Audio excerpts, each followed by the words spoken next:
What are you doing? Nothing at all. Nothing to see here. Welcome everybody to the latest episode of the Two Fish at the Table Poker Podcast. I'm one of your hosts, Legend Ben One on Poker Stars. And I'm your other host, East Coast Sam on PokerStars. Welcome to yet another movie review. We actually have a double feature today, one documentary and one feature-length movie with a very special guest. Yes, our longtime partial co-conspirator here of our podcast, the talented artist, goes by a few different monikers online. This is Void or Aiuner on the internet here, joining us for a very special three-person review. Thank you for joining us so much. Thanks for having me. And so, two things we'll be covering here. The first is an episode of a short-lived series called Cheating Vegas, which spotlights various historical events in the realm of people trying to scam Vegas, outwit Vegas. In this case, Void was kind enough to suggest this topic where there was one of the stories covered in this episode was about counterfeit casino chips. And that's one of four different stories covered in this episode. And so, it's a simple little like 48-minute long episode that's on YouTube. 12.5 million views, actually, quite impressive. Was dropped in February of 2020, although it actually aired on TV, I think about 2012 or so. And so, going into this, what were your expectations here, Void? Well, to be fair, I actually knew a bit about the counterfeit casino chip incident previously because I've watched other documentaries about it. But this Wonder documentary episode, I actually found it quite interesting because it went a little bit more into some of the details than some of the other things I'd watched had covered, at least with regard to the casino chips. Mhm. And it did actually also cover towards the end a incident where someone was robbing casinos and stealing chips, which I actually hadn't heard of that incident before. So that was an interesting thing to hear about. Yeah, and Sam, we've covered a lot of different documentary-esque programs as well as true documentaries, and so it's kind of like a travel channel quality sort of style program, Sam. So, how Mhm. what were your expectations going into watching this? Pretty low, honestly. I've mentioned this before, but I grew up during sort of the golden era of reality television where, every single channel, the food channel was making reality shows. The travel channel was making obviously a bunch of shows. Um, this I think was made, as you mentioned, it was 2012 when this first aired, right? Something around So, that I time, mean, this is sort of after the golden era of reality television. Um, but yeah, I mean, I didn't really have any, expectations, honestly. And we'll get into the nitty gritty here, but overall, I liked it okay. This isn't really something that I would want to watch again. I'd never heard of this series before, and I hadn't heard of any of these cases before.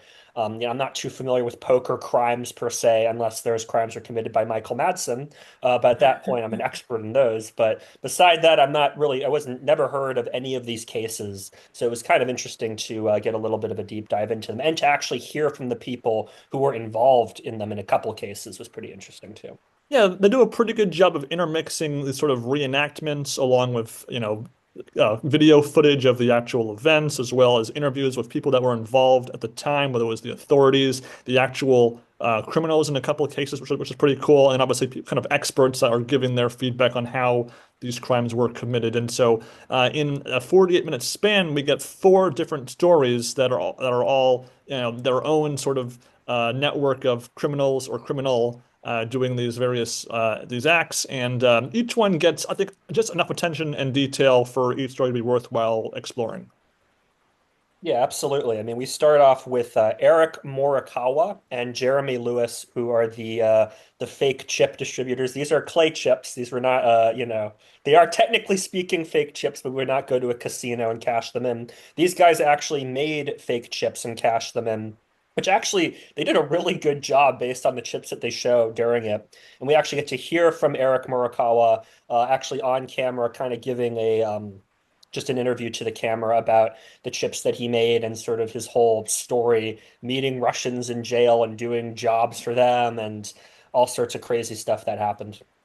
Yeah, and I really liked that we actually had one of the subjects as a part of this production because This took place in about the early mid 2005 year on to the maybe the year afterwards, and so only about 7 years after the fact as of this program's original air date on TV. And so and Eric being one of the younger criminals on display, he's old enough to still be alive and to share his tale. As I remember when we were discussing maybe what to podcast about Void, you mentioned Borgata counterfeit chips, and this criminal scheme covers multiple casinos. And so I ask you, was there any one particular part of the story that really got your attention? I'm sorry, I missed something because it froze. Oh, yeah. Was there anything about this story that really, caught your attention that you really were intrigued by? With the counterfeit casino chips. Yeah. So what caught my attention the most was actually how low budget their operation ended up actually being. Like they literally used glitter gel pens to make them metallic. Like, I mean, yeah, some glitter gel pens do look really, really good, but I would not have thought good enough to deceive the casino operators. Yeah, and I really liked that we got to know like how long it took for them to really make those like prototype fake chips. At first they were just modifying an existing chip into a higher denomination chip versus replicating a chip from scratch, and then seeing how their operation gradually expanded to how many chips per day could they crank out. And obviously you have to integrate these fake chips into the casino in a convincing and natural way because you just walk in with $1 million in chips just out of the blue, they're going to instantly catch on. And again, these chips weren't 100% amazing, but they were good enough on quick glances. You just had a whole pile of chips. You're not going to be studying each chip individually, in the middle of a blackjack hand or a poker hand. So that was pretty cool to learn about.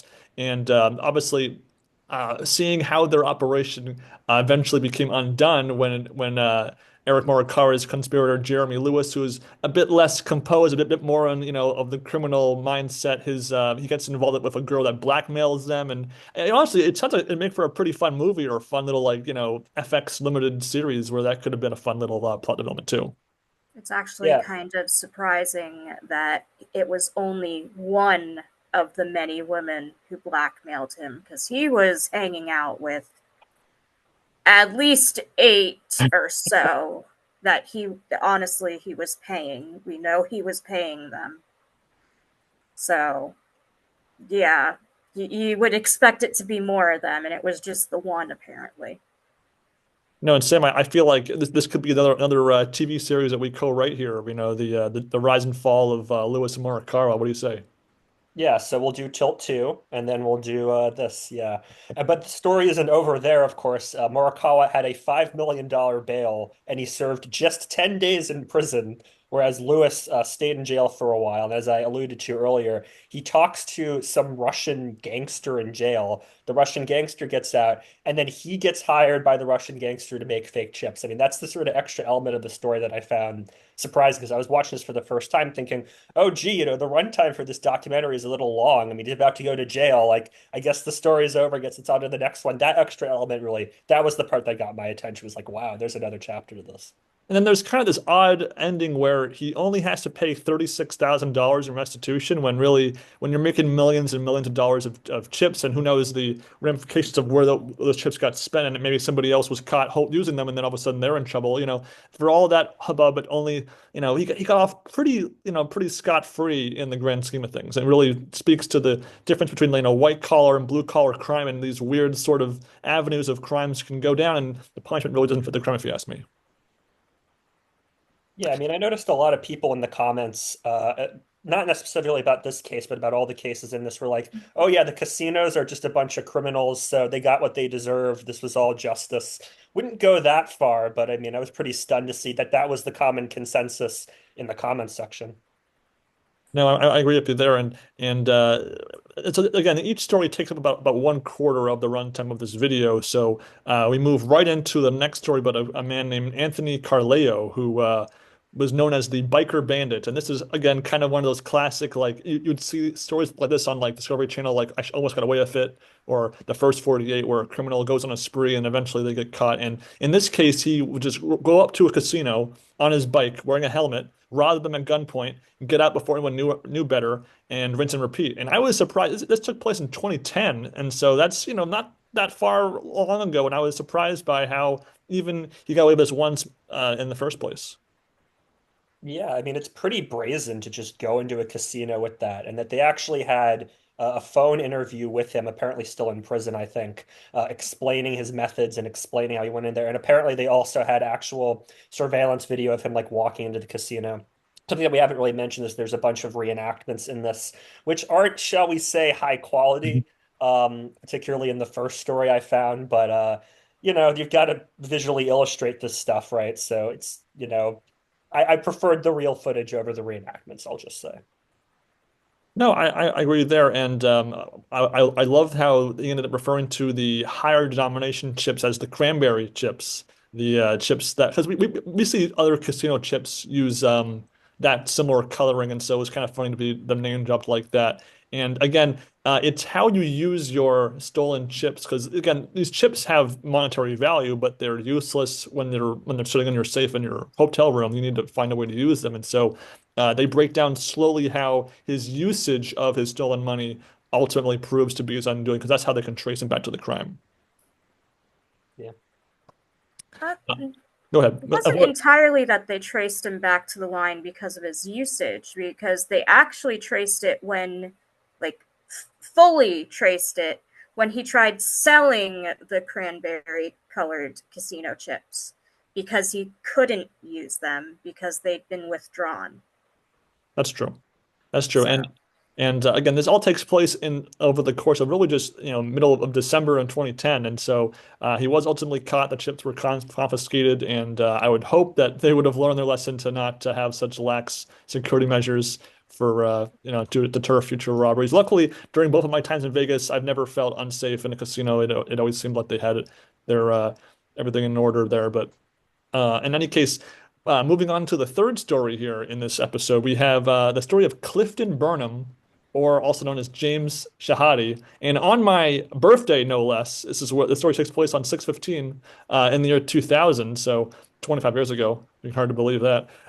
This is a story of a player that would sit down and play blackjack, and on Sundays, always win on Sundays. And that sort of curious trend is sort of what gets the attention of the pit bosses in figuring out why exactly this player is winning on this one day in particular and losing otherwise. So this is also kind of reminds me of the film 21 that we reviewed a while back, where co-conspirators in the realm of blackjack try to win a bunch of money. And the story here is also, I'd probably argue this is probably my second favorite of the four stories on this in this program. Yeah, I was going to bring up 21, so you stole my comments I'm from me sorry. then. And also the way that it's presented too, that for the most part, it's from the perspective of the people watching on the cameras, seeing what he's doing and wondering what he's doing. And then he actually gets a letter from a dealer explaining the whole scam. It's just kind of fascinating. It's unfortunately the shortest story out of all this. There's not a whole lot of detail. We don't really know what happened to James Shoddy. He's just called a dirtbag and a career criminal. We don't really know what he was about. But it's still an interesting story. Yeah, I don't really know.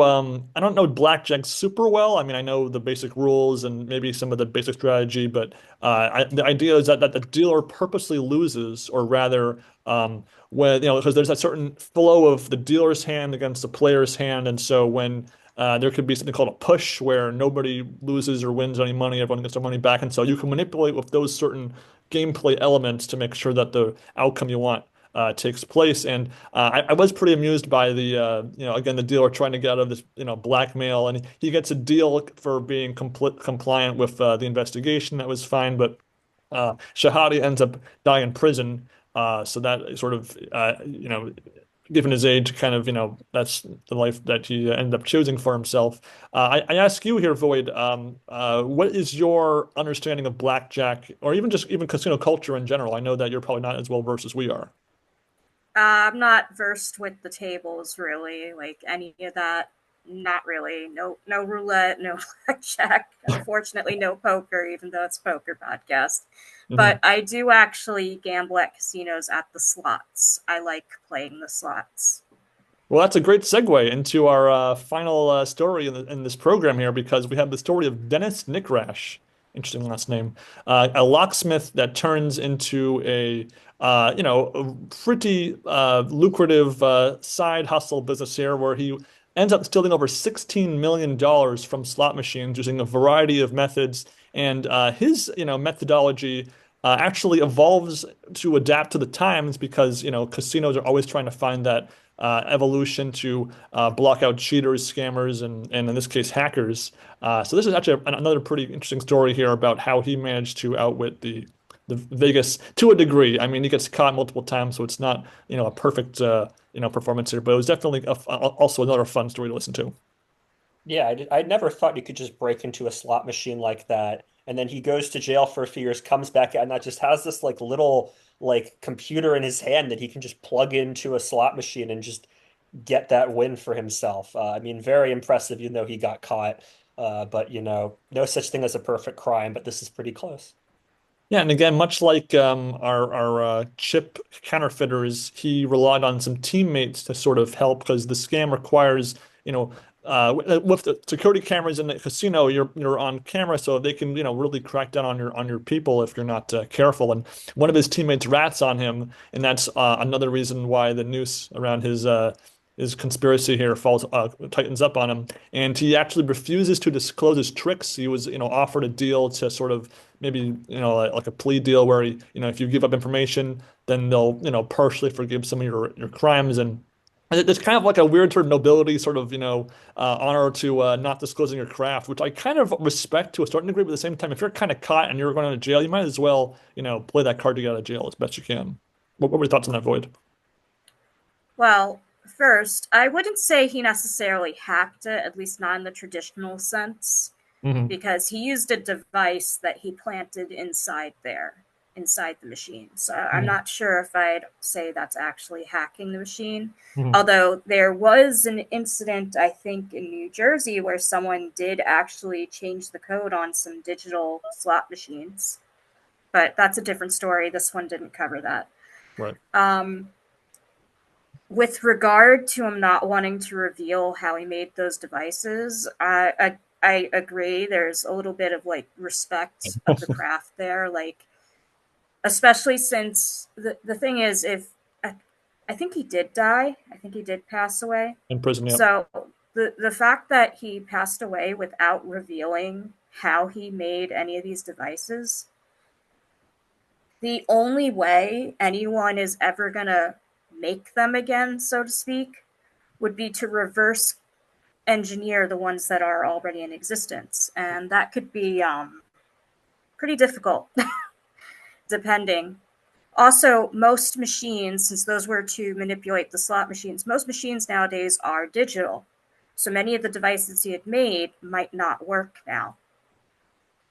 It's true. Yeah, yeah, with the ever-evolving nature of slot machines, they're always trying to hit that brain chemistry in their clients as well as possible. They are not only adapting the psychology of the machines, but also the technology to ensure that. So, I don't play slots personally. I think the only time I've ever played slots would have been like in Pokemon and in the early games when they had the slot machines there, and maybe like a Mario game here and there had a slot machine thing at some point. But besides that, I don't really know the slot machine thing. I prefer poker over anything else if I was going to be playing for anything. So that's my take. Sam, I'm sure you probably have no slot experience, except maybe like an arcade as a kid.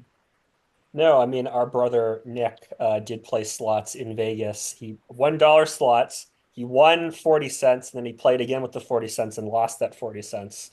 So he got two games out of it, so that's a pretty good deal, 50 cents each pretty much. Yeah, I mean, if I'm gonna do anything, it'd be poker because I'd want have some sort of skill involved, not just random chance.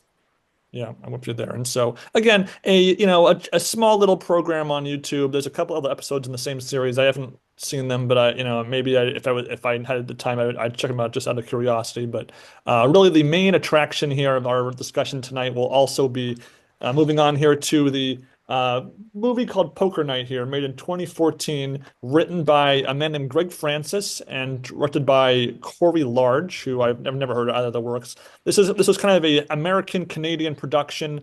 It had a small theatrical release, but it really kind of fits the moniker of like a direct to DVD, video on demand kind of film. The cast, a couple of names I do know. Giancarlo Esposito, of course, I think is not quite typecast as Gus from Breaking Bad and Better Call Saul, but he's, pretty close to that typecast sort of thing. I feel it's definitely his most notable role. He's got a, not quite a minor role, but he's just, he's part of the team and on the cast here. Bo Murchoff, who I know from the MTV series Awkward. He was kind of one of the leads. I just kind of call him Bo for the sake of this review, I think. And then you have guys like Ron Perlman, who I really only know from his voice work in Teen Titans as Slade, and I know he's got his hands in a lot of other things. But for the most part, I didn't really know the rest of the cast here. I'm not sure about you two. Yeah, it was just Giancarlo Esposito and Ron Perlman for me. And again, Giancarlo Esposito did Gus. He's also done a bunch of Spike Lee movies. He's, a really great character actor and really becoming one of the foremost character actors in America. So to just see him pop up here, I had no idea what this movie was. I had no idea what the story was. I saw the cover and I thought, okay, like, is it some supernatural thing? Like the cards made me think of like tarot cards or something. I had no idea what this was, so to just see him pop up in there was very strange. And this whole movie was just very strange. Yeah, but before we get into that, though, I want to ask Void, what was your familiarity with the cast of this movie? So I recognize some of the actors, but I am terrible at remembering any actors' names. There are very few actors that I can look at them and say, "Oh, I know his name," but I Mhm. might recognize them from other works, like the guy who played Gus in Breaking Bad. I recognized him right away, and I is Ron Perlman the one with the cleft chin and white hair? Correct. Okay, I've seen him in other stuff too. Yeah, he's got a lengthy list of maybe minor bit roles in a lot of different things over the last few decades for sure. And I also want to ask you, well, both of you again, what is sort of your take on the horror film genre? Because for me personally, it's probably been the most reliable genre for me as far as a film that will get me in the theaters over the last maybe 8 to 10 years. I've seen quite a few horror films. It's like, less so the monster ones, more the psychological, maybe body horror, subsection of horror. I'm not really sure what your both of your takes on the horror genre is, though. Yeah, I mean, I like horror movies. I'm actually a horror creative writer in my free time. I'm working on a book of horror short stories right now. And I was also cast to be in a Slenderman web series, which will hopefully come out soon. I don't know when, but fingers crossed there. So I do really like horror movies. I'm really excited to see the Final Destination movie that's going to come out soon. I've been binging through all the Final Destination clips on YouTube I can find. Um, I prefer sort of more like surreal horror. I like horror that pays attention to characters and plot and tries to build dread more than just like jump scares. I really don't like jump scares. So when I kind of saw that this was a horror movie, I'm like, okay, I'm curious to see where this goes. And again, with that, we'll go into the nitty gritty, but there were a couple of small things I liked here and there, but we'll get into it. And Void, how about you? One, when that web series comes out, I need to see that because I like Slenderman stories. So, but Okay. anyway, when it comes to horror, I like mainly psychological and supernatural horror. I do prefer things that build up on suspense and make you think. And also, I like character development, which I feel for the most part this film didn't have much of any of that, which is weird because spoilers, it's a cop story. You'd think it would have more suspense going on. It did not feel suspenseful at all. At all. Yeah, so again, this was just this actual DVD copy of the film. I got it as a Christmas gift from my twin brother, and so we were waiting for the right time to sit down and actually watch this. And this is actually available to watch for free with ads on YouTube Films. So that I think that was how you watched this film, Void. And Sam and I had the chance to watch it on my TV screen, not a huge screen, but big enough to watch it appropriately. And it's about, I think it's like an hour 40 minutes long. And to really call it a horror film would be a bit of a mislabel because it's really kind of a cop film fighting against being a horror film. Like there's I feel like the ratio of cop stuff to horror stuff is pretty heavily skewed towards the cop component. And it kind of I'll go as my final thoughts on the overall film. I summed to Sam after we watched it. And I said this is a bad film done kind of okay, kind of done well. And what I mean by that is that there are it felt like they had the director, the editors, they knew they had a pretty bad film on their hands, so they tried their best to make it to be as fancy and as complicated as possible. And I can kind of appreciate the effort and being as kind of a multi-level, Pulp Fiction nesting doll sort of level to the film. But what they actually had to work with was pretty subpar. And so, what I was kind of happy I saw it. I felt like it was a memorable experience, but I cannot recommend the film unless you just want to watch a really bizarre 2 out of 5 film. Sam, how about you? Well, I want to kind of save my final thoughts for Oh, the end sure. until we go through everything. But I wanted to ask Void, have you seen other poker films? Do you kind of know the tropes and customs in those films? A little bit. Yeah, a little bit. I've seen other ones before. Not like this, but also like this film didn't have much poker in it. Yeah, so the actual title, Poker Night, refers to a night of poker by a lot of the cops, of several veteran cops and one kind of rookie cop that Bo Murchoff plays as. And they're just having drinks and talking about old work stories. And the premise kind of is that they play a hand, and whoever wins that hand tells a story and everybody else listens. And the joke kind of being amongst them that the rookie cop won't win a single hand, therefore he'll have to sit there and listen the whole time. But that's not where the movie begins, though. The movie actually begins in a very confusing fashion. I felt like it begins again out of order, which is surprisingly common for poker films that Sam and I have reviewed over the last couple of years. And it begins with a flashback, and then a flashback to that flashback, and then it cuts back to a flashback after. Like just the first maybe like 10 to 15 minutes was really confusing and hard for me to follow. Yeah, and it also starts with narration from the main character about wisdom and whatever, which is another poker film cliche. Pretty much every single poker film that Ben and I have reviewed on this channel has had pointless narration in it from the main character, usually starting off with like, wisdom is very important. And at the table, you need to have a lot of wisdom to play poker. And that's exactly what happens here. I mean, I thought the first shot is just like this guy lying down and there's like police lights flashing. I'm like, okay, this is kind of interesting. But then, yeah, from there, it just gets very strange within those first 15 minutes. Yeah, I want to say from 1 to 10, how confused were you when this film began, Void?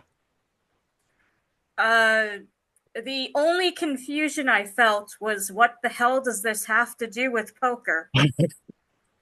Yeah, and again, there is a bit of a payoff to the poker night component of the narrative at the very end of the film. I don't think it quite makes up for how lost I was. Like I could not tell for the majority of this film's runtime where it was going or what the ultimate purpose of the film was going to be. And it did ultimately have a purpose to it, and I can kind of appreciate that they're playing a long game with the audience rather than just like blatantly making it as obvious as possible. But at the same time, the execution still left some to be desired. So again, we open with Bo on the ground, kind of injured with the cops surrounding him, and then we cut back to like a few months prior to that, where he's like with his partner. They were, I guess, drinking or something like that. He's a cop, but he's not wearing a uniform for like half of the cop scenes, which makes no sense. And he gets a call about a missing girl, who we learn is this like 17 or just about to turn 18 girl that he has this sort of like inappropriate relationship with. The problem, besides the moral and ethics of that, is that that's really kind of the only character development we really get for Bo's character the whole film. Like we're supposed to buy into the fact that he's this rookie cop, learning a lesson about how to be a better cop and all that stuff. But we're not given enough time to really establish who he is, and by not having those background details, we can't really get invested in the character and root for him.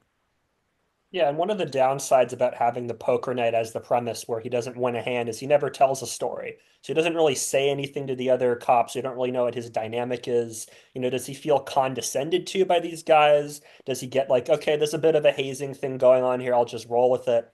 Um, just very strange. And yeah, Amy was a very strange character too. It was like, was she supposed to be like a vigilante or something? Like, wasn't there some shot of her like knocking a guy, like a criminal out with a baseball bat or something? Like, it was like really weird. Yeah, like and there was like another scene of like her like jumping over a fence. So it's like I remember watching these scenes be like, is there like is she supposed to be like Hit Girl or something from, from Kick Ass? Like, who is this character supposed to be? And she's supposed to be 17 years old, but the actress looks a lot older. So it's like, what is going on?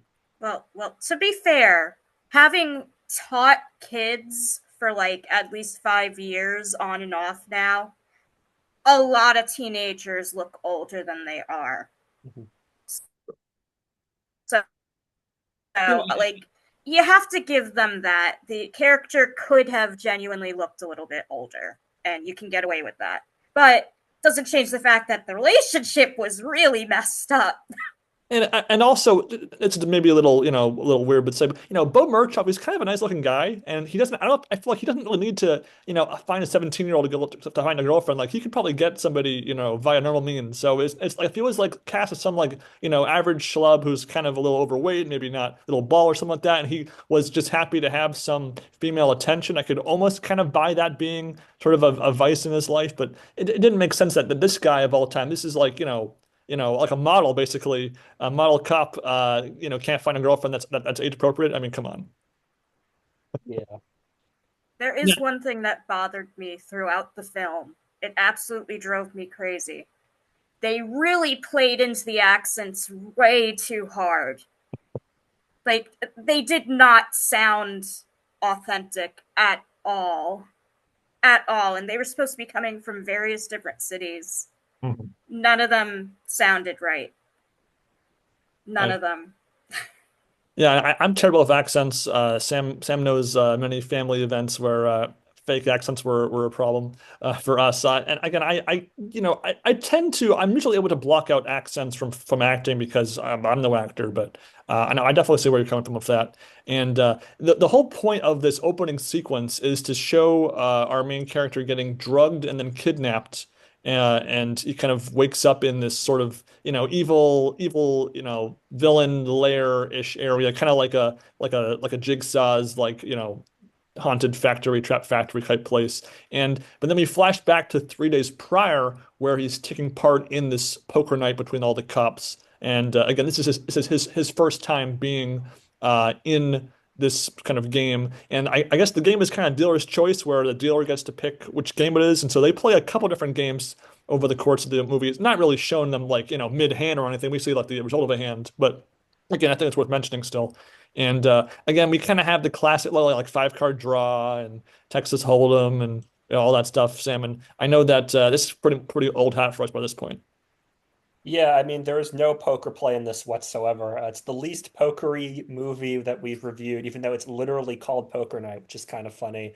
Okay, yeah, I mean, the Poker Night device is again supposed to be this sort of, I think it's called on TV tropes, Chekhov's classroom, where the main character gets these lessons that he has to use later on in the film.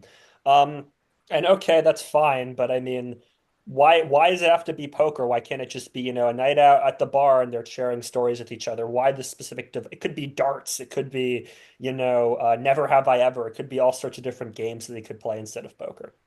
And again, this is kind of a flashback scene, the poker night, within a flashback, within a flashback. And then we get flashbacks within this flashback because each cop takes the time to go over some sort of old case from their past. And for some reason, only for the first flashback though, we get like a alternate takes on what happened. Like, oh, are you sure this didn't happen instead of that? Which is again a narrative device I kind of like. It was used once on an episode of House where House was having a therapy session. That was kind of fun to watch. In this case, it's only used for this particular portion of the different cops going around the circle, giving takes. And for some reason, they chose to cast Bo Murchoff. So he like his character is the avatar in the story, like doing all the actions that the cop did, which I don't think is a bad idea because he's the youngest by far. So a lot of the stunt work would be kind of weird to have Giancarlo Esposito run around like he's 30 years old chasing a bad guy.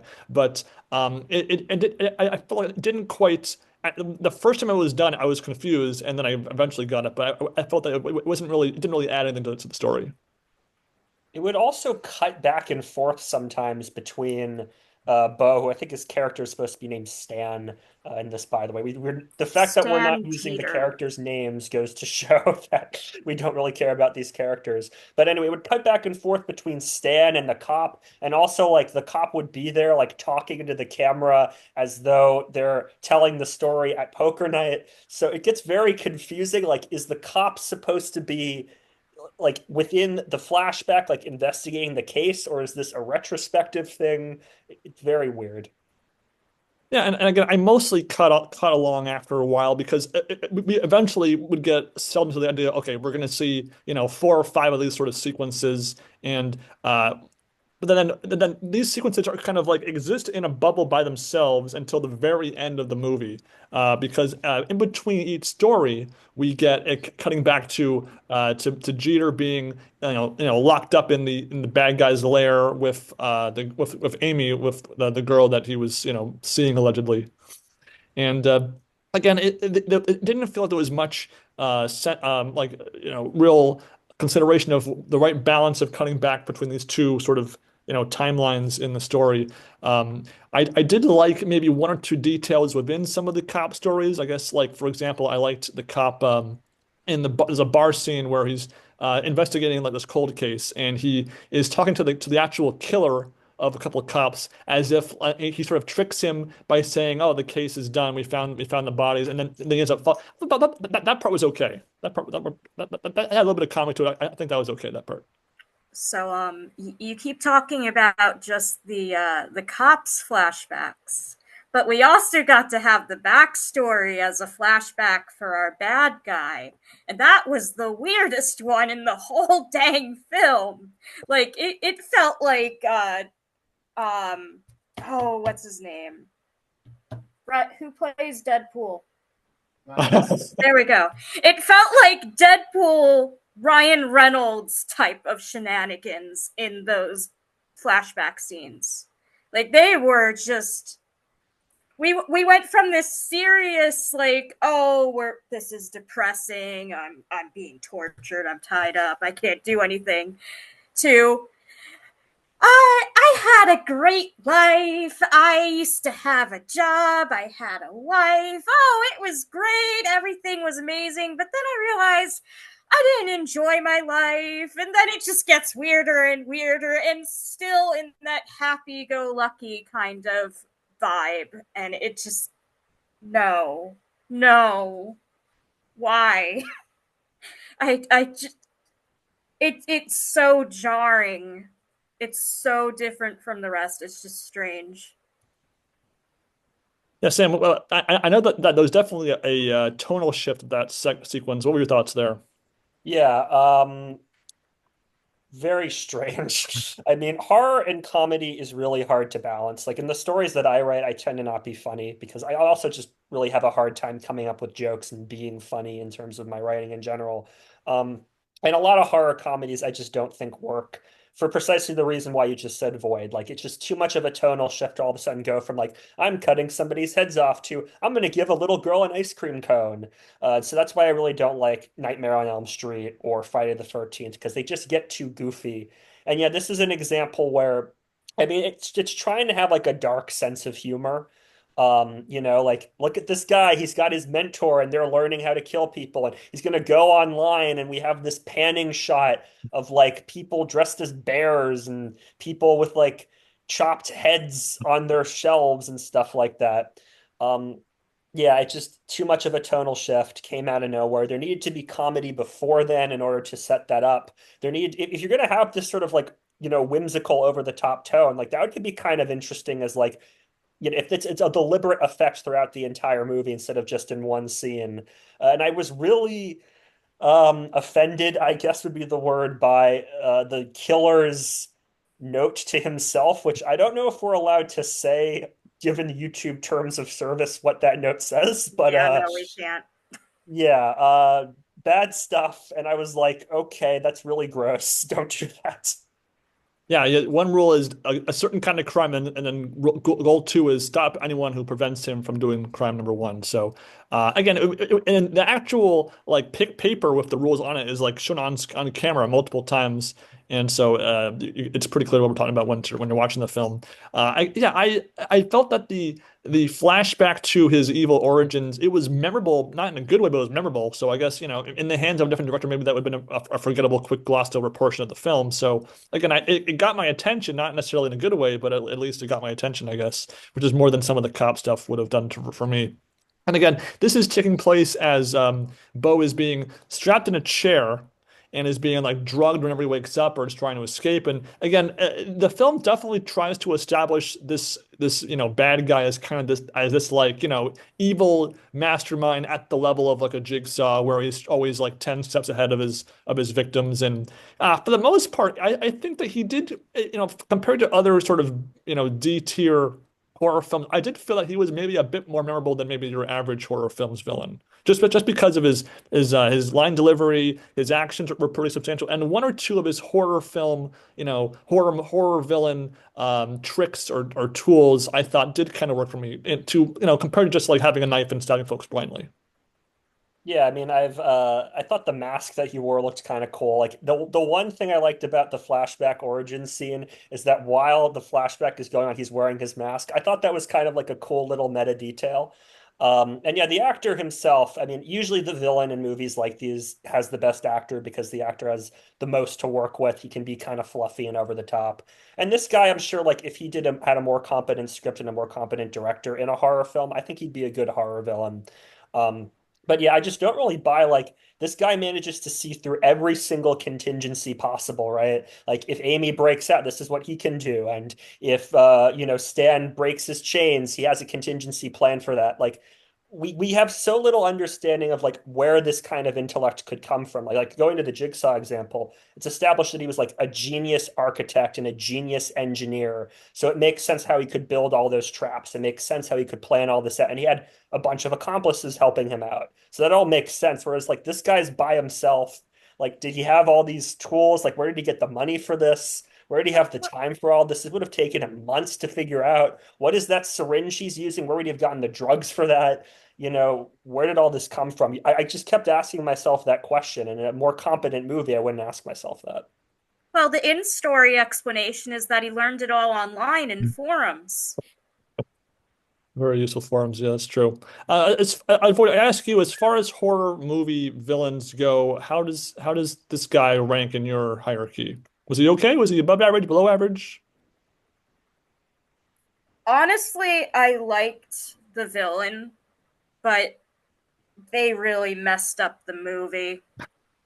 Like, if the whole movie was basically focused around the villain and his backstory and how weird they approached his backstory, that could have actually been a really entertaining horror comedy kind of film. Instead, we got this really, really, really wonky cop horror thriller thing that honestly, I don't even feel like he used most of the lessons he got from the other cops. So like that whole story element of, oh, we're going to tell you all our stories and you're going to use these to help you. Not really. Yeah. The only thing he really got out of that was think deeper. That's about it. Yeah, I feel like there could have been maybe like a TV series, like with Lost, how you have a flashback per episode. You have like the whole show takes place over one night in the poker night, and each character gets one episode to go over the flashback, and then it really anchors into that one lesson from that flashback or that cop story, so that it all kind of builds to a crescendo. Because the premise basically is that by the end of the movie, he's hallucinating the poker night again, and all of the cops are telling him, "You can figure this out. Put all the facts together," and really the language they use is not really using anything from those previous stories. So we mentioned the first story, which had that bar scene where he was talking to the ultimate killer that he found.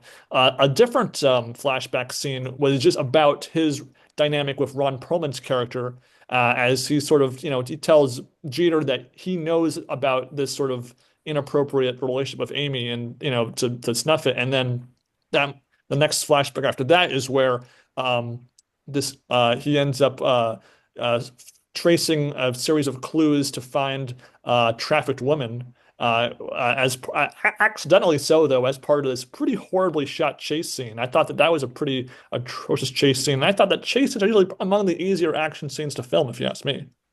Yeah, and it was on foot too. Like through all these corridors, it just kept going and going. I mean, all of these cop flashback scenes just felt like, even though they were only like a couple minutes long, each of them just felt like forever for me. That one really felt like forever. And it was like something out of a Naked Gun movie. Like the bad guy uses a luggage cart at one point to trip the guy over. Then he hits him with a fire extinguisher. And then the cop like runs into some room where there's some other guys and then has to run outside and then gets hit by a car. It was just absurd.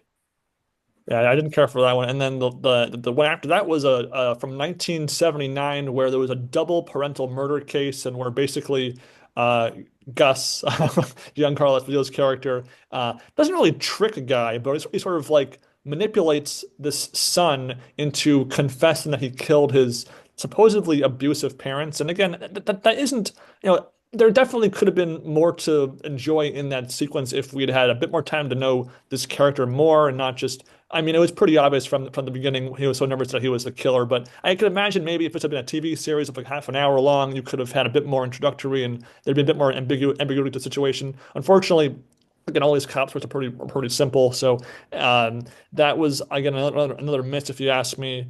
And also the guy they cast in that role looked like he was like 25 years old. I didn't buy that he was like a teenager for a second either.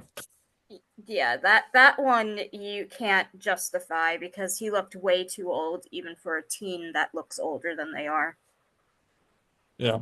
And again, so again, we get these sequences intermix of maybe, on a pretty short sequence of maybe Bo locked up in the house. The dynamics of him in that house change, over the course of the film a little bit, but really, compared to like a film like Saw 2, which I thought of watching this film, where we have the police investigating while we cut to the house, and there's maybe like one or two traps happen, and then we cut back to the police thing. The balance again was far more in favor of the cops around the table and the storytelling there.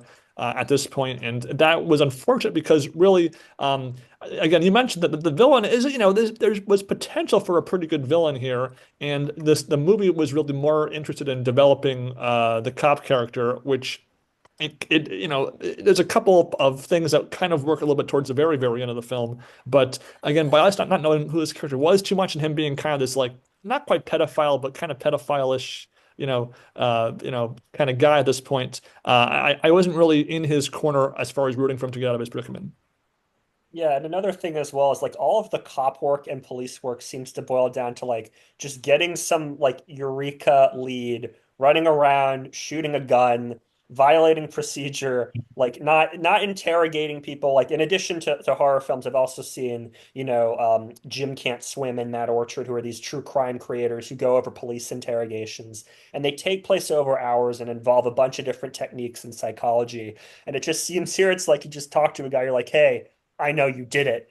And the guy goes, oh, okay, yeah, I did the crime. Like, there's no psychology or anything in police work or anything like that. So that's just another reason why the characters feel so thin. It's like the most cliched, like, cowboy cop, I'm going to grab my gun and badge and I'm going to bring justice type police work.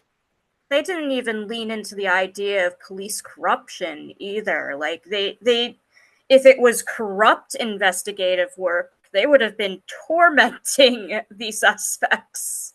And they didn't even do that, so we didn't get any realistic angle, not a good one or a bad one. No, I agree. And not to mention, I mean, there's the lightest sense of corruption where it's like it felt like Ron Perlman's character was slightly covering up maybe Bo's character being involved with the other his coworker's daughter. That's one of the mini plot twists later, that she's actually Amy's related to one of the cops at the poker night. And Really, though, if you ask me, going back to the horror side of things, there's really only kind of like three, like kind of not classic, but more like typical horror film sequences in this whole film. One of which was not too bad, honestly. It was when, after a failed escape attempt by Bo, where he ends up falling for a a mannequin trick by the killer. He actually ends up glued to a wall, and I thought that was kind of a decent idea of torture, but it was ruined by the fact that we see him get like really severely beaten, like in the legs and the arms by the killer when he hits the mannequin by mistake, not the killer. And he seems to be none, not really injured from like like bone shattering, blows for the rest of the film. It didn't quite add up to me, the watching of that. Yeah, and also we see him glued to the wall, and spoilers, he eventually peels his way off, and he's got like skin peeled off. It looks very painful. Like that was pretty well done, but then he's like running around totally fine with all the skin peeled off. It's just one of those classic things where it's like if he's injured like that in real life, he would not be able to run around, but you can't have a big action scene at the end, so you have to prioritize the action scene over realism. I think my biggest issue with the whole him being tortured and trapped in the house and everything is that so they want us to figure out who the bad guy is and why he targeted Stan. But the thing is, they did not do a good job of connecting the dots. Like when Stan finally figures it out, it's like, oh, okay, okay, whatever. It's not that it, it's not a surprise, but it's not a big reveal. It's just it fell flat. Meanwhile, I'm sitting here thinking that for like the first half of them being trapped in the house, that Amy was actually a co-conspirator because that felt more believable than anything the movie actually came up with.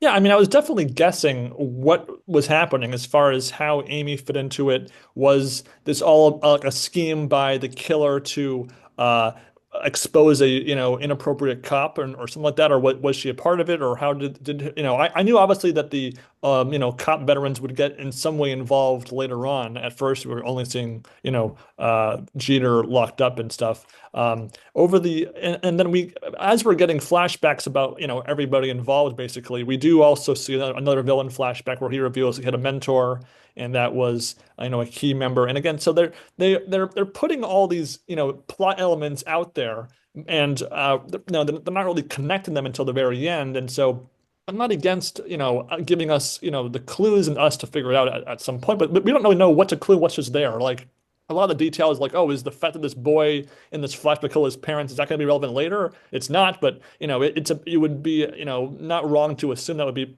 possible, considering how many different plot details there are in this film at this point. And at this point, I kind of figured at this point that Amy was not going to be killed because she was still alive. And again, I'm not really sure why the killer would he's tortured Bo for this long, and but we've seen him just like kill people in an instant. So why there has to be some reason why he was expanding out his torture and his eventual death, and that was definitely one answer we never got either. Yeah, I mean, his motivation is just I want to go kill people. I'm crazy. So, like, why are you doing this very slow, drawn out murder for this one guy and like all his friends too? And then Amy, this random girl, you don't kill at all and don't really hurt. Like, you chain her up, but you don't really do anything else.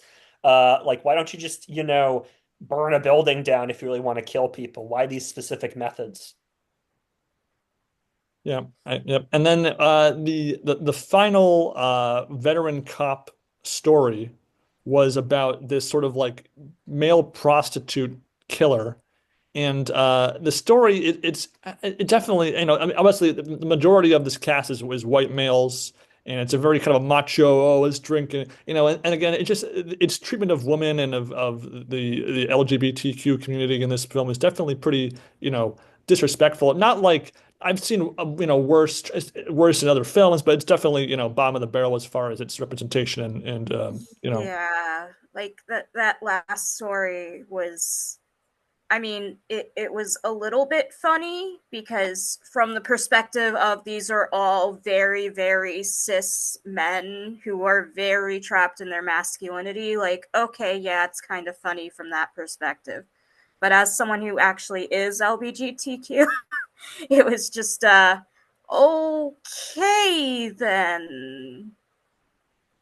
Yeah, Yeah. and again, like the lesson that's meant to be taken from this story is you can only rely on yourself when it comes down to it. Which again, it's like police work. It's a team effort. I mean, it just feels kind of counterproductive to be taking that mindset when a lot of cops do work in pairs of two. That's just a very common thing, and even just in cinema in general, whether that's accurate in real life or not.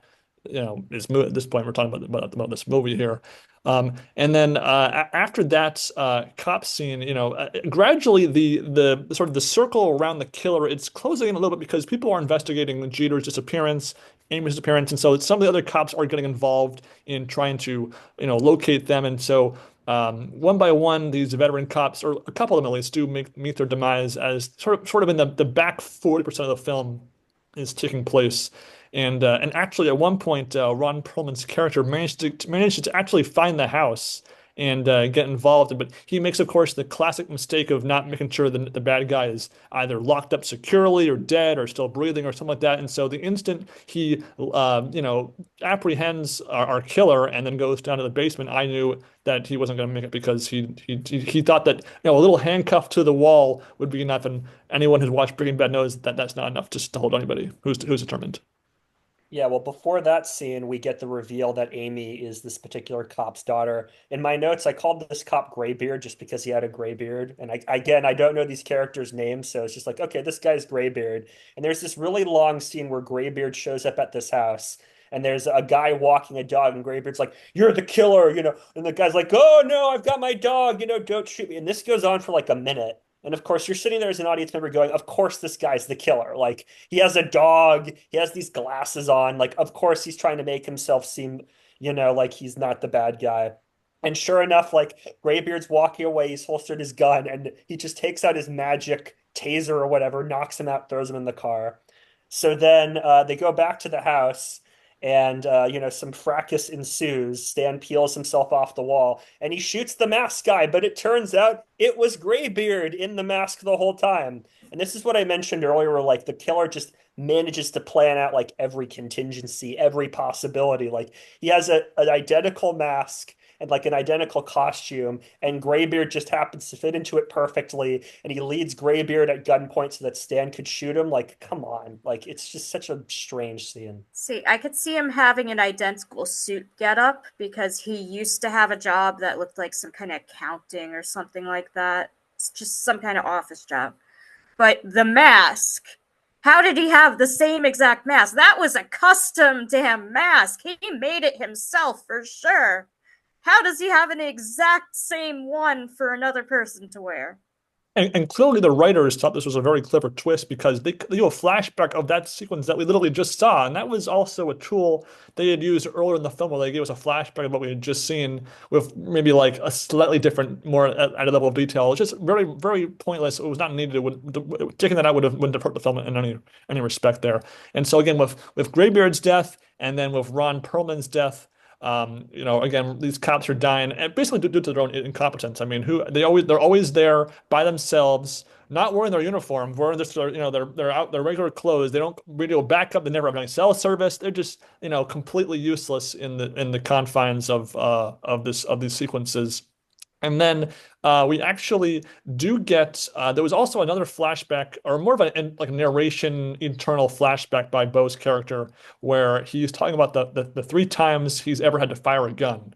And that includes a fairly lengthy sequence where he's trying to, again, solve a cold case. And he ends up finding this storage container amongst this like shipping yard or something area where he finds all these dead bodies, which we later learned was actually our killer's mentor's sort of warehouse of body stuff. And so No, the guy no, that, no, not exactly. oh, It excuse me, was our bad guy's gift to excuse his me, mentor. It that's right. was his art project, basically. Excuse me. Yes, that's right. And so, we don't learn at first that that's who the guy that was killed by Jeter was, but we learn later on that that was sort of the whole catalyst for the for this movie's events. And so, again, it felt like with that sequence as well that we're really supposed to buy into, Jeter's character and get a sense of who he is. But again, his like police cred went way up from that case. But again, that doesn't quite sell us sort of his career's trajectory, who he was as a cop over the course of his, early goings of his career. And so that didn't work if that was meant to be, a big moment for us in learning who he was. Yeah, because we also see him like working at a desk when Ron Perlman talks to him. And I mean, I understand like a lot of cops have an office inside the police department. Like, what does this police department do? Like, nobody wears a uniform. Like, 9 to 5, they just like go out with their gun and badge and try to shoot people. Like, what is this department like? What is its strategy? How do these cops get their training? I guess just through poker night. I guess that's their form of training. You go and shoot people, and then we'll go and train you at a poker night and tell you a bunch of stories. So you get kidnapped by some bad guy in a basement. It seems just really ludicrous. Yeah, and we really hadn't had another scene that was kind of in the same tone as our bad guys sort of flashback, where again, had they maybe had a few more of that sort of tone scenes. I mean, I guess some of the cop flashbacks are meant to be kind of funny, but it's a different thing when you're talking about a character's origin story versus it's a cop story. So those didn't quite mesh together. That was the goal there. And then pretty much after we get the Ron Perlman dying sequence, we kind of get into the final act of the movie. And for me, I guess I would say that the final act of the film is probably the strongest component of the film, if only because it did trick me a few times during this portion.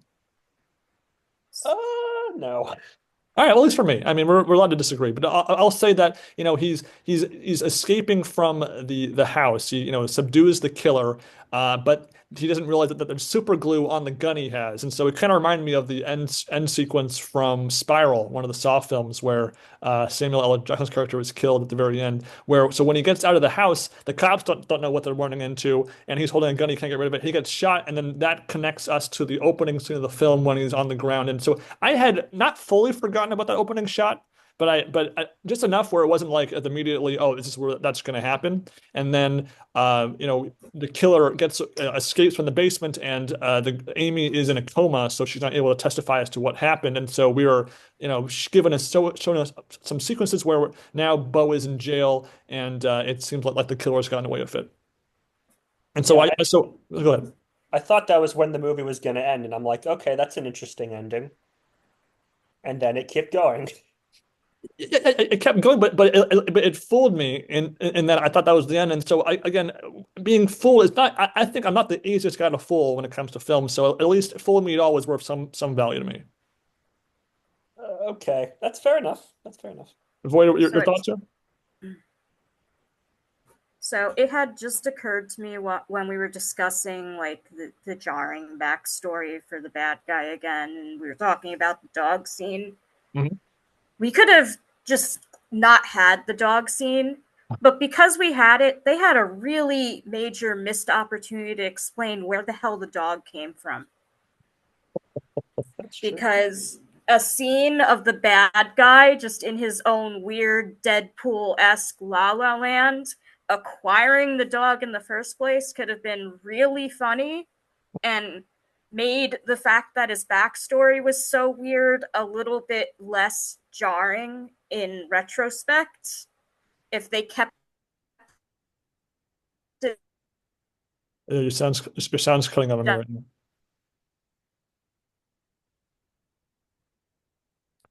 now. Your sound is cutting out on me. Yeah, I was cutting out a bit for Oh, me too. great. Can you repeat that real quick?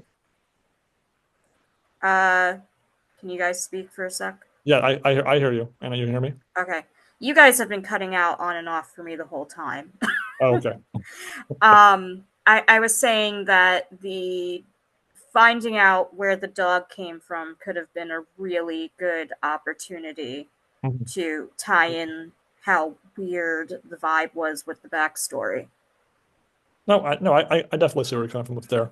Um, going back to this end sequence though. So again, I was telling myself I don't buy that all the evidence points towards Bill. I mean, he was locked up; he could prove it. But then the investigation by the police does continue when Amy does come out of the coma, and so that kind of explains away that contrivance there at least. And then his investigation continues trying to track him down. And so at least I know I felt like again. It reminded me of the film ATM, where the bad guy gets away at the very end, and the heroes get blamed for the guy's crimes. At least, I was like, okay, we avoided that outcome at least, so I was happy about that. And then Bo continues to investigate, and he stumbles upon another spot where our killer was holding people hostage, and he supposedly saves these people, and the guy is put away.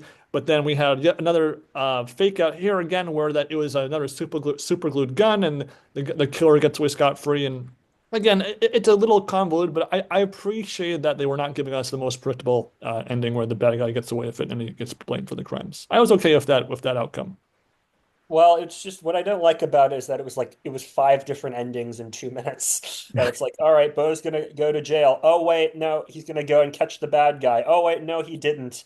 Like it just didn't make. And also, they end the movie sort of like at another poker night where like Stan is now the veteran cop because two of the cops are no longer there, and there's a new rookie cop coming in. And based off of the reaction of the other cops in the room, they acted as though like Stan had actually caught the real killer, but he hadn't. He caught somebody else. He caught a guy that the killer dressed up as himself as. Well, So that's what because happened Sam didn't exactly? tell anybody. He kept Yeah, it to himself. yeah, exactly. He kept it to himself, right? Like, so he's just a liar and a corrupt guy, and this Yeah, killer is out there still killing people. he's basically complicit in a serial killer remaining on the loose. Bingo, I mean, exactly. he obviously wants to stop him, but I guess again, maybe they're leaving the door open for a sequel. Maybe I don't know. I mean, this is I don't I kind of doubt it, but you never know. If they wanted a sequel, they did a really bad job trying to push for it. And again, I'm not suggesting that this is like an amazing ending, but I'm just saying that it at least took me off guard, and even though it was a little haphazardly choppy ending, at least it kind of was trying. It wasn't just content on ending on a simple ending. They wanted to make the ending more complex, and I give them some points for trying, even if it was not the best effort. I guess. I mean, A for effort, I suppose. I mean, you could say that, I guess, about the whole film. I mean, it takes effort to come up with, flashbacks within flashbacks within flashbacks, and then there's another flashback within the flashback, That's the flashback Inception did section. that well. Yeah, But again, it's the problem with calling this a horror film is that it's more of a cop film with some horror scenes in it. I wouldn't call it a horror film. It has a bad guy that had potential. And there's really besides there's the wall glue scene. There's I guess being drugged a couple times, and there's like the in the evil guy's house trying not to get spotted by the guy as he comes home scene sequences. So it's really really only a small amount of like true like horror film scenes in this film, and I think those scenes are not bad in of themselves, but they don't really fit with all the cop stuff when the cop stories aren't like if they'd been the cop stories about other serial killers. I mean, some of them are, but like like a horror film villain like this guy is, that might have tied things together a bit better in the grand scheme of things. So, like, it just occurred to me this would have been a much better film, especially for how long it was. An hour and 40 minutes is a long ass film for how bad it was.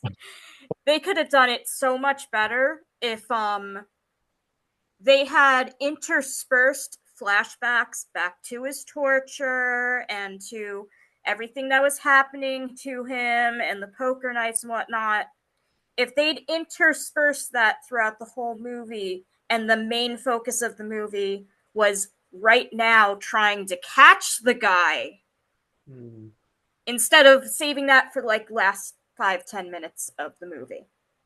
Yeah, I agree because again, the timeline of this film is so complicated, and it begins here, and then we're going to cut back there. That you could take all these different elements and rearrange them in a manner like that, and it would probably work, a bit more. effectively. I mean, obviously we have still the contrast of all the cop stuff and all the horror stuff. But again, it's why I thought like there's in like the core of this film is not great, but some of the elements on the side are passable. And so there again, it's squandered potential, but at least there was potential to begin with. That's why I wouldn't give this film a 1 out of 5. That's why I go 2 out of 5 because of that reason. Yeah, I'm gonna give it a one.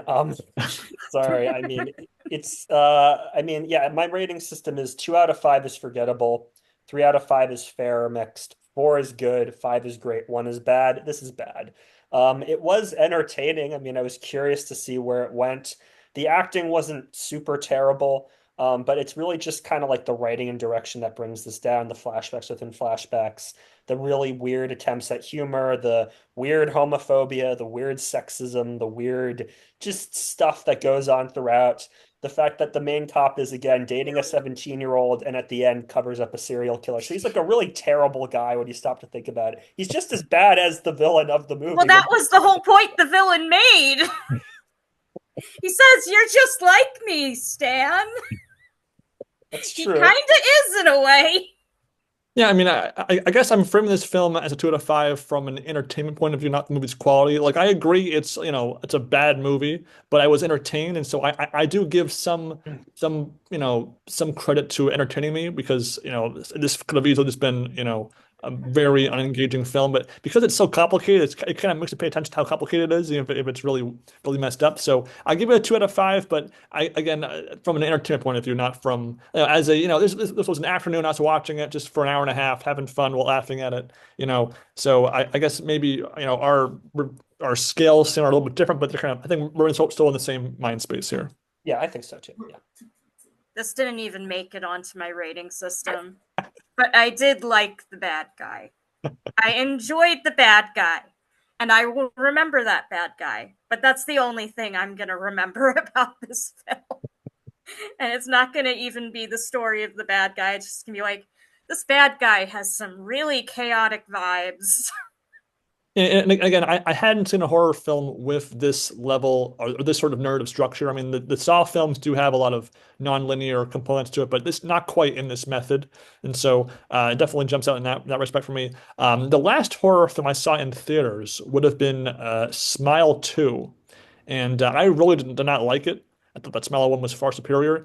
But I felt similar to this film, how there were kind of two halves to the movie, and one half worked substantially better than the other half. And so, had the film doubled down on the more positive elements, it might have been a decent experience overall.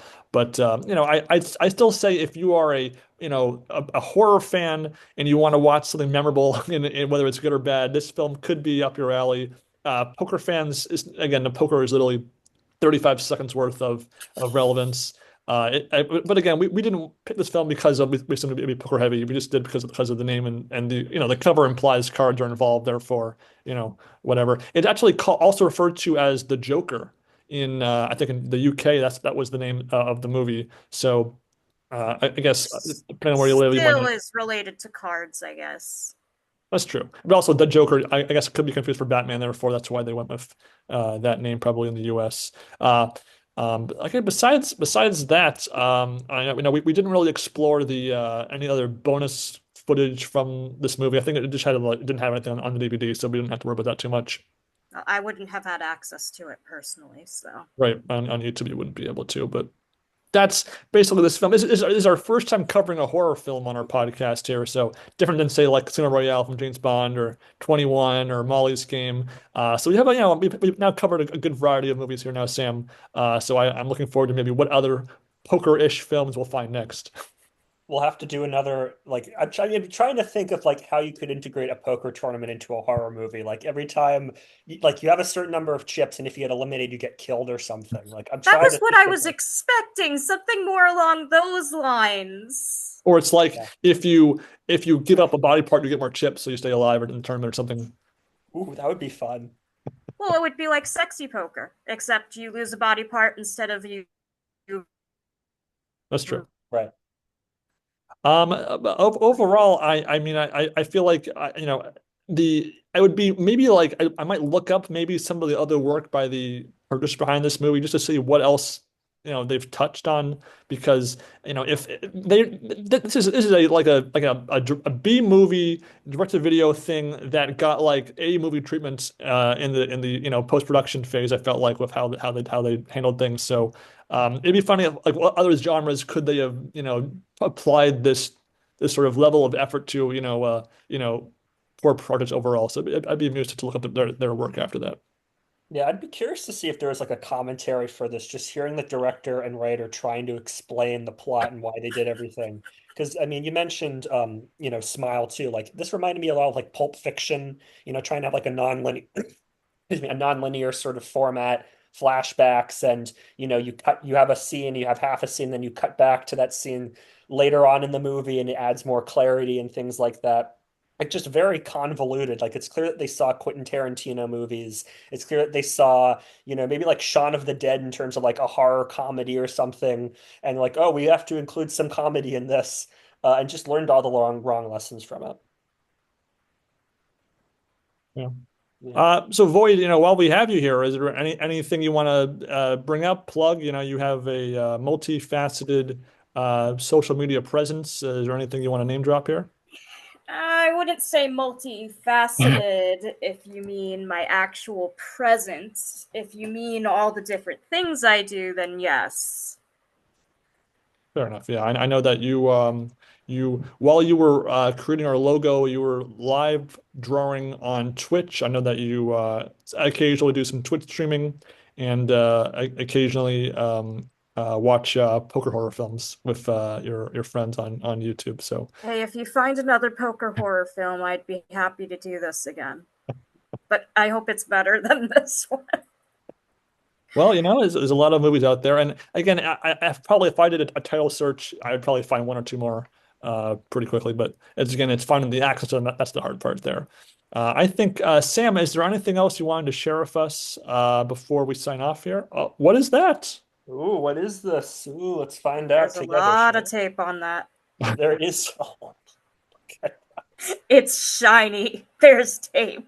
So, Yeah, as everyone might recall, a while ago, I unboxed my 2025 MSO poker medals, and Sam had the opportunity to back order his medal from last year. So, looks like we're going to see some bling bling very shortly. And if I can open the box. They put too much tape. There's too much tape. they want to secure it very carefully because it's coming from overseas. Oh, uh, that's okay. While Sam hopefully does not cut his finger or something Oh, on there that. we go. Here we go. Dun dun dun dun dun dun dun Oh, dun yeah. dun dun dun dun dun dun dun dun dun dun. Let's see it. Is it a participation medal? No, there we go. There it is. So again, I have a long way to go to catch up to Sam on the medal count, but good to see Sam now has his full collection of medals on hand here. And I believe was this Hold'em or what game This was it? was Poker Heads Up Hold'em, says right there. Yeah, from last year. There it There is. it is. This was from last year. This is Hmm. number 8 for me, my eighth medal. So Ben and I are the Bronze Brothers. We've won 9 bronze medals between the two of us over the last 5 years, and we've each gotten third place overall. So we're the Bronze Brothers. We really are. We own the bronze medals in the poker events. Yes, and I'm looking forward to winning many more in the years to come, and maybe a silver or gold mix in there once or twice, just to mix things up. Yeah, I got 1 silver, so we are, we're gonna get there. We're first the Bronze Brothers, then we'll be the Silver Siblings, then we'll be the Golds, like Jamie Gold. We'll be like Jamie Gold, Oh, the gold guys. Gold I guys. was about to say gold, guys. Yeah, exactly. And I think that about covers our itinerary here. What do you say, Sam and Void? Yeah, I don't know of any poker news or anything that's going on. I'm Hmm. pretty sure what like Poker Go's got like the American Poker $5,000 Hold'em event today, tomorrow, and Thursday. I Correct. don't know. Yeah, I got nothing. So Yeah, and Void, thank you so much for joining us for this episode.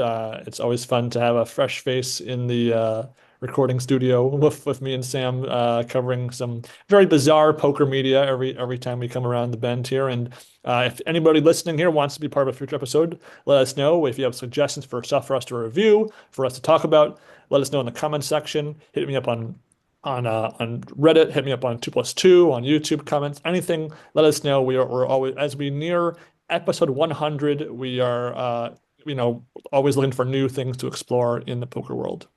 Yep, and we're also happy to take suggestions on any content. We are happy to review any poker documentaries if you have any recommendations or other poker podcasts. We've had people on from, poker YouTube channels and things like that, so we're happy to review those. Any suggestions whatsoever, I'm happy to review another poker horror movie. Don't let our 1 out of 5 ratings dissuade you. We're happy to look at another one. Always happy to watch and talk them. So feel free to make any recommendations in the comments that are poker related. That is, like, we won't watch Apocalypse Now. Sorry, we're just going to keep poker to now. Good memory, good memory. Any closing remarks for you, Void? Uh, just that I'm hoping to pick up streaming again soon. So when I do, you can find me on twitch.tv/Aiuner. Aiuner. Very good. And everybody, folks, enjoy your poker, enjoy your TV, and enjoy your poker on TV. Don't make any fake chips, okay? We're not condoning any crimes. Don't break into casinos, nothing like that, okay? Bye, everyone. Bye, everybody.